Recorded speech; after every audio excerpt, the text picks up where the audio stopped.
श्रीक्षेत्र में आउ एठी सेठी बिक्री हेबनी आमिष गोटे बिल्डिंग रे थैथान हेबो माछ बेपारी। विश्व मत्स्य दिवस रे उद्घाटित होईछि बहु प्रतीक्षित स्वच्छ माछ बाजार। प्राथमिक पर्याय रे 250 बुला बेपारी हेबे थैथान। 2019 रु काम आरंभ होइतिबा सरू नथिला कार्य। एठी सेठी आमिष दुर्गंध जोगु ऐतिह्य सहर रे नाक टेकुथिले पर्यटक। विश्व मत्स्य दिवस रे राज्य सरकार को बड़ भेटी भिसी माध्यम रे उद्घाटन कले मत्स्य और पशु संपद मंत्री। श्रीक्षेत्र रे 6 वर्ष पर उद्घाटित होला बहु प्रतीक्षित स्वच्छ माछ बाजार। विश्व मत्स्य दिवस रे भेटी देले राज्य सरकार। आउ एणिके एठी सेठी बसी माछ बिकिबेनी मत्स्यजीवी। जेउठी नाही सेठी माछर पसरा देखि नाको टेकुथिले ऐतिह्य सहर को आसुतबा पर्यटक। दीर्घ 6 वर्षर प्रतीक्षार अंत होईछि। पुरी ताळबणिया ठारे विश्व मत्स्य दिवस उद्घाटित होईछि। श्रीक्षेत्र स्वच्छ माछ बाजार प्राथमिक पर्याय रे 2 महला विशिष्ट बिल्डिंग रे थैथान हेबो 250 माछ बेपारी। ग्राउंड फ्लोर रे 145 और फ्लाश फ्लोर रे व्यवसायी करिवे 105 जन बेपारी। एठी सेठी आमिष बिक्री निषेध करबाकू गत 2019 रे एही स्वच्छ मार्केट रो रूपरेख होइतिला। 6 कोटी रो व्यय बराद भी होइतिला। 2021 जन सुधा 2021 जून सुधा माछ दोकानी को थैथान लक्ष्य नै आरंभ होइतिला एही प्रकल्प, किंतु उधेई पारि नथिला। 5 वर्ष परे अर्थात गत साधारण निर्वाचन सुधा भी एही प्रकल्प काम होई पारु नथिला। तेबे एही काम त्वरान्वित हेबा सह उद्घाटित मध्ये होइतिबारु स्वागत करछन्ती मत्स्यजीवी। एहा द्वारा व्यवस्थित हेबो आमिष बिक्री। तेबे लक्ष लक्ष पर्यटक आसुतबा धर्मीय तथा ऐतिह्य सहर श्रीक्षेत्र रे एबे सुखद नै पारिबे भक्त श्रद्धालु। अर्थात एठी सेठी आ आमिषर दुर्गंध देखि नाको टेकिबेनी पर्यटक। सेपटे खूब शीघ्र एक मैनेजमेंट कमिटी गठन हेबो। 2019 सर्वे और एबे नुआ सर्वे आधार रे चयन हेबो व्यवसायी। बड़दाण्ड और ता संलग्न अंचल संपूर्ण आमिष मुक्त हेबो। उपजिल्लापाल कमिटीर चेयरमैन रहिछन्ती। 4टी मत्स्यजीवी सोसाइटी मध्ये शामिल हेबे। परिचालना पई म्युनिसिपालिटी को हस्तांतर हेबो। सुलभ मूल्य रे पाई परिबे मत्स्यजीवी। समुद्र रे लुणी माछ, नदीर मधुर माछ और चिलिका माछ मध्ये एही ठारे तटका जोगै देबा पई व्यवस्था होईछि। समस्त दोकानी को पई पिंडी करा जायछि। बीसी माध्यम रे निजे मत्स्य और पशु संपद मंत्री उद्घाटन करछन्ती। आगामी दिन रे एहा को आहुरी व्यापक करी आहुरी अधिक मत्स्यजीवी को जोड़िबा को लक्ष्य रखा जायछि। मोना बाबला प्रसाद मो पुरी जिला पारंपरिक मत्स्यजीवी यूनियन सभापति। आज्ञा दीर्घ वर्ष पर 19 मसीह माछ मार्केट हेतिला, किंतु आज पर्यंत जोटा उद्घाटन नथला, तो आज तार अंत घटिछि। उद्घाटन कार्य आज कराउछि, कोन कविता? निश्चित भाव रे आज आमे बहुत खुशी, केना 6 वर्ष पर आज এই যে স্বচ্ছ মাছ মার্কেটটি উদ্ঘাটিত হচ্ছে।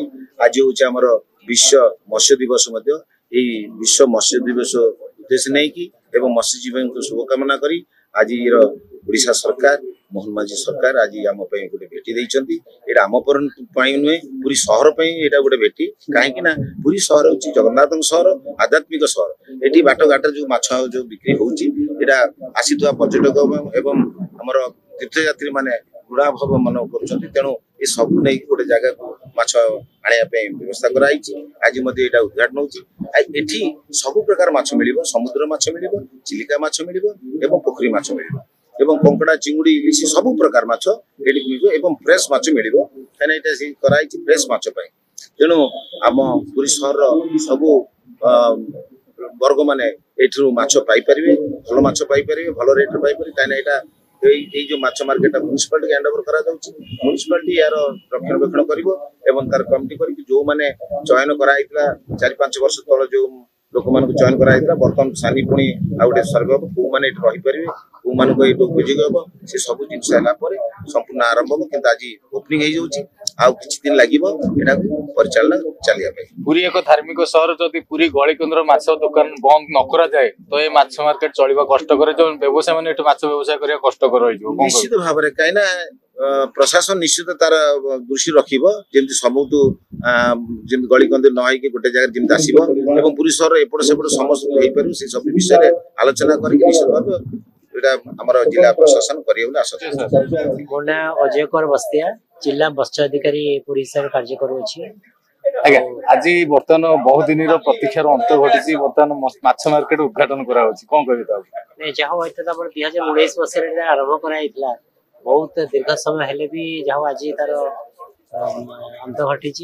या पर आज हमर उद्घाटन होछि। हमर जो स्वच्छ माछ बाजार जोटा उद्घाटन परे हमें सेटा योजना कराई जे म्युनिसिपालिटी हैंड ओवर बोली हला परे हमर जो बाहर जो हमर बाजार बसी बिकुले सेटा गोटे जगह रे करिकिना जो समस्त एठी आनिकिना से ପଇସା ଆଣୁଛି।